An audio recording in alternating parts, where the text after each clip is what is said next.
Ajak Anda untuk warga Jakarta untuk memilih siapa paslon yang paling punya kemampuan menata kota Jakarta. Anda bisa scan barcode di layar kaca Anda. Pemirsa, kita ke informasi berikutnya. Cagup Jakarta nomor urut 3 Pramono Anung mempertanyakan wacana Ridwan Kamil yang akan memindahkan balai kota dari Jakarta Pusat ke Jakarta Utara. Hal tersebut lantaran wacana pemindahan ibu kota Jawa Barat dari Bandung ke Tegalaga tak kunjung terrealisasi. Pasangan nomor 1 sempat menyampaikan bahwa sebagai Gubernur Jawa Barat akan memindahkan pusat pemerintahan dari Gedung Sate di Bandung ke Tegal Luar, tapi tidak jadi. Kemudian baru-baru ini Kang Emil juga bilang, atau pasangan nomor 1 menyampaikan bahwa akan memindahkan balai kota dari Jakarta Pusat ke Jakarta Utara. Untuk itu kami ingin menanyakan apakah ini memang serius untuk mau dipindahkan, karena IKN kan Jakarta bukan ibu kota lagi, di pusat pemerintahan balai kota banyak sekali gedung-gedung yang akan menjadi kewenangan pemerintah Jakarta. Untuk itu apakah perlu dipindahkan? Apakah ini juga bagian dari imajinasi yang dihadirkan oleh pasangan nomor 1? Di Jawa Barat, Bandungnya udah jadi kota wisata. Bercampur-campur dengan kota pemerintahan, kemacetan di mana-mana. Tentara-tentara di Bandung itu rumahnya jauh, Mas, karena dulu memang pusat militer dari zaman kolonial. Sehingga ibu kota Jawa Barat memang tidak cocok untuk ada pusat pemerintahan lagi, maka ada wacana itu. Jakarta juga sama. Kalau tadi ada yang tertawa urusan imajinasi, lah IKN itu datang dari imajinasi. Nah sekarang kalau Jakarta mau mengurangi macet, selain perluasan transportasi publik, mari benerin tata ruangnya. Salah satunya adalah pusat kantor pemerintahan dikurangi dari pusat. Tentu ini harus didialogkan kepada stakeholder di Jakarta. Jadi IKN adalah imajinasi, wacana ini juga imajinasi, realitanya kita diskusikan. Mohon maaf. Pemirsa, Cagup Jakarta nomor urut 2 Dharma Pongrekun mempertanyakan kenapa Teras Cihampelas di Bandung, Jawa Barat yang dibangun Ridwan Kamil kini mati suri setelah diterpa pandemi. Ya, Dharma juga kembali menyinggung pandemi COVID, deflasi dan inflasi yang merupakan desain pihak tertentu. Kita ketahui bersama Bapak punya ikon di Bandung adalah Teras Cihampelas dengan proyeknya. Betul Pak ya?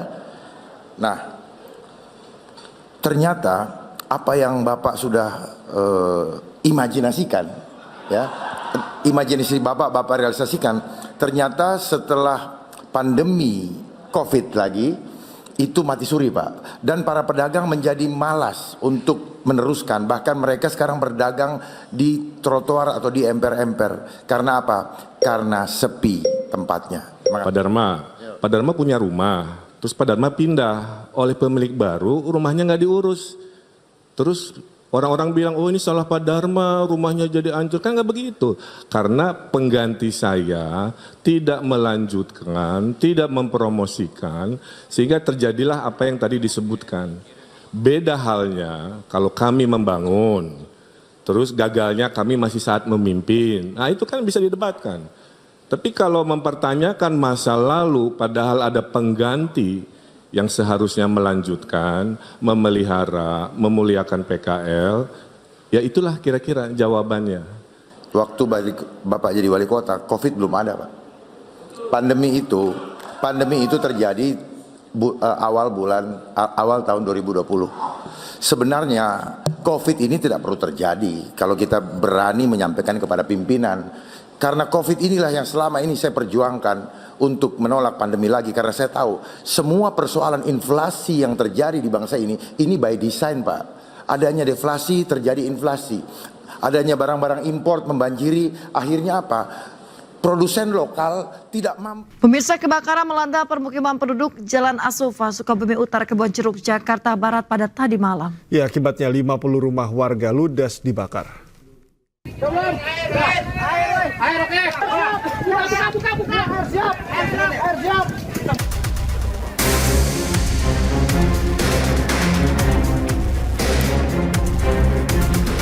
Kebakaran hebat melanda permukiman penduduk di Jalan Asofa, Sukabumi Utara, Kebonjeruk, Jakarta Barat.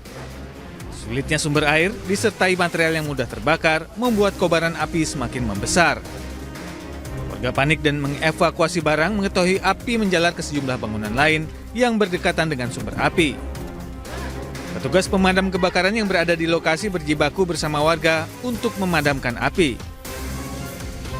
Menurut warga, penyebab kebakaran ini diduga berasal dari korsleting listrik dan sedikitnya 50 rumah ludes terbakar api.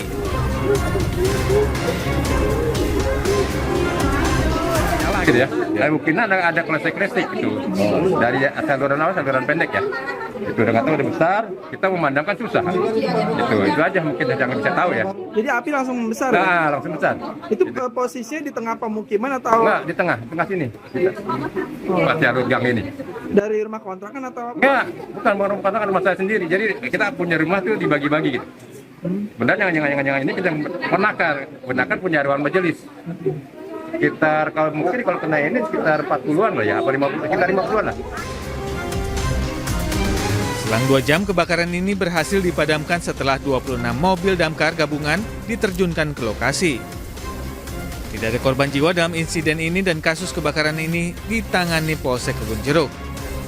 Dari Jakarta, Miftahul Gani, Anyus melaporkan.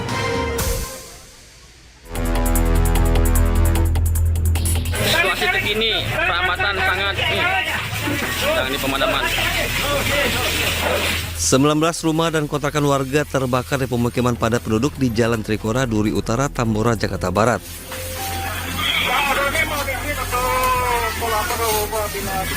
20 unit mobil pemadam kebakaran dan 100 petugas dikerahkan ke lokasi. Petugas sempat kesulitan memadamkan api karena akses sempit. Api padam 2 jam kemudian. Diduga kebakaran akibat korsleting listrik dari salah satu rumah warga yang merambat ke rumah warga lainnya. Bang, untuk korban jiwa Bang dalam peristiwa kebakaran ini yang mengungsi ada berapa Bang? Yang mengungsi ada 20 kakak, 60 jiwa. Bang, saat kebakaran semalam malam tadi apakah ada korban jiwa Bang? Alhamdulillah korban jiwa tidak ada. Korban luka? Akibat kebakaran ini 60 jiwa kehilangan tempat tinggal dan mengungsi sementara di masjid dan pelataran rumah warga. Korban kebakaran berharap bantuan dari pemerintah. Ya, saya sih mengharapkan rumah saya ya bisa kembali normal seperti dulu Pak, bisa dibangun lagi. Dan juga saya sangat mengharapkan bantuan dari pemerintah, khususnya dinas sosial Pak. Biar yang jadi korban sini biar rumahnya bisa dibangun lagi. Lokasi kebakaran ini telah dipasang garis polisi dan kasus kebakarannya ditangani Polsek Tambora. Dari Jakarta, Miftahul Gani, Ainus melaporkan.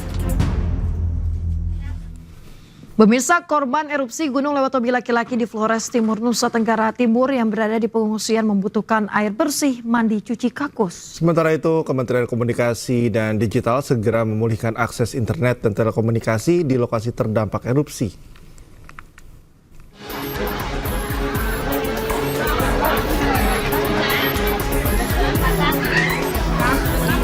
2 pekan erupsi Gunung Lewotobi di Flores Timur, Nusa Tenggara Timur menyebabkan 12.987 jiwa mengungsi di 6 titik pengungsian.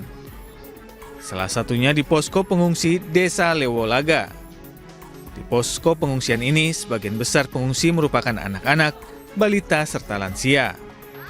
Pengungsi berharap ada perhatian khusus terhadap mereka. Pasalnya, para pengungsi membutuhkan air bersih untuk mandi, cuci, dan kakus. Selain itu, anak-anak juga membutuhkan alat tulis untuk belajar.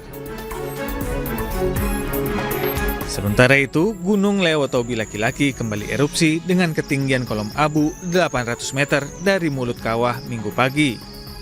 Kolom abu teramati berwarna kelabu dengan intensitas tebal condong ke arah barat dan barat laut. Saat ini, Gunung Lewotobi laki-laki berada pada status level 4 awas dengan rekomendasi warga tidak melakukan aktivitas apapun dalam radius 7 km dari pusat erupsi. Di tempat terpisah, Kementerian Komunikasi dan Digital akan segera memulihkan akses internet dan telekomunikasi lainnya, serta mendirikan pusat informasi dan media bencana di lokasi terdampak erupsi Gunung Lewotobi laki-laki di Flores Timur, NTT. Di Diharapkan publik memperoleh informasi yang akurat mulai dari penanganan para pengungsi hingga mempercepat pemulihan pasca bencana. Hal ini disampaikan Dirjen IKP Kemkomdigi Prabu Nindya Refta Revolusi usai meninjau pos dan lokasi pengungsian terdampak erupsi Gunung Lewotobi laki-laki.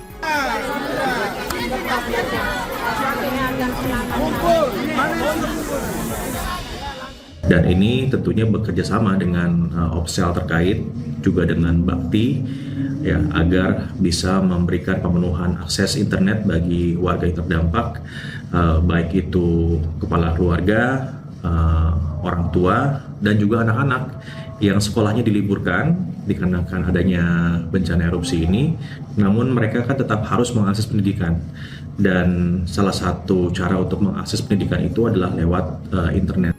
Gunung api Lewotobi laki-laki yang berada di Kecamatan Ulanggitang, Flores Timur, NTT mengalami erupsi pada 3 November lalu. Hingga kini erupsi susulan masih terjadi dengan besaran fluktuatif. Tim Liputan iNews melaporkan. Kepergok mencuri BBM jenis solar dari sebuah truk milik warga. Seorang lelaki di Kota Makassar nyaris tewas diamuk ratusan warga. Ya, pelaku berhasil menyelamatkan diri setelah masuk ke sebuah gorong-gorong yang penuh dengan air.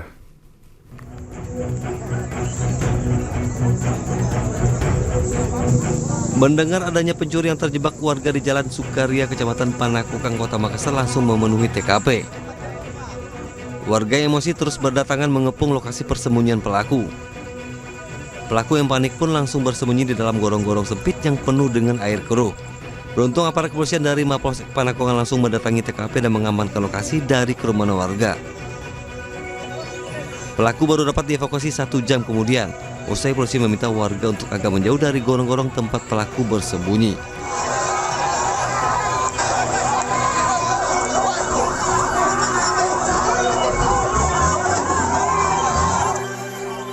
Menurut polisi, pelaku diduga mencuri BBM jenis solar dari sebuah truk yang ditinggal pemiliknya. Yang tersebut lakukan pencurian solar di mobil tangki terparkir. Kemudian tertangkap tangan oleh keluarga pemilik. Akhirnya yang bersangkutan sempat lari dan sembunyi di gorong-gorong di dalam selokan tersebut. Guna mempertanggungjawabkan perbuatannya, pelaku dijerat dengan pasal pencurian. Dari Makassar, Sulawesi Selatan, Muhammad Nurboni, iNews melaporkan.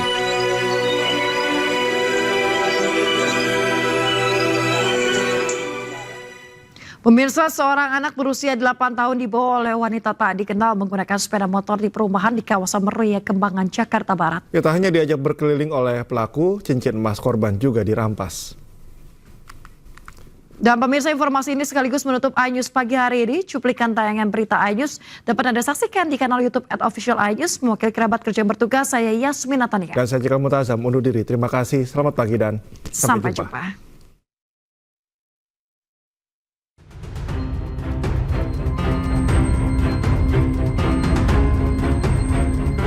Dari rekaman kamera pengawas salah satu perumahan di kawasan Meruya, Kembangan, Jakarta Barat, nampak korban seorang bocah berusia 8 tahun dan pelaku tengah melintas dengan dibonceng sepeda motor. Korban saat itu diajak oleh seorang wanita yang tak dikenal saat bermain tak jauh dari rumah, berkeliling sebelum dibawa keluar dari area perumahan.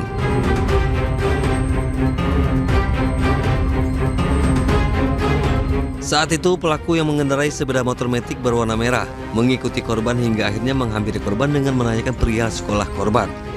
Pelaku kemudian meminta korban untuk menemaninya naik motor. Saat sudah berada sejauh 3 km, korban diturunkan dan cincin emas yang menempel di jari korban dirampas pelaku. Anak saya karena dia polos, dipaksa juga sama ibu, dipaksa naik ke motor, dibawa sampai ke daerah Meruya Residen. Dia turunin di situ dan emasnya tuh, cincin emasnya tuh diambil sama dia. Saat ini korban sudah kembali ke rumah. Orang tua korban berharap Kepolisian Sektor Kembangan, Jakarta Barat dapat segera menangkap pelaku agar tak terjadi kasus ini kepada korban lainnya.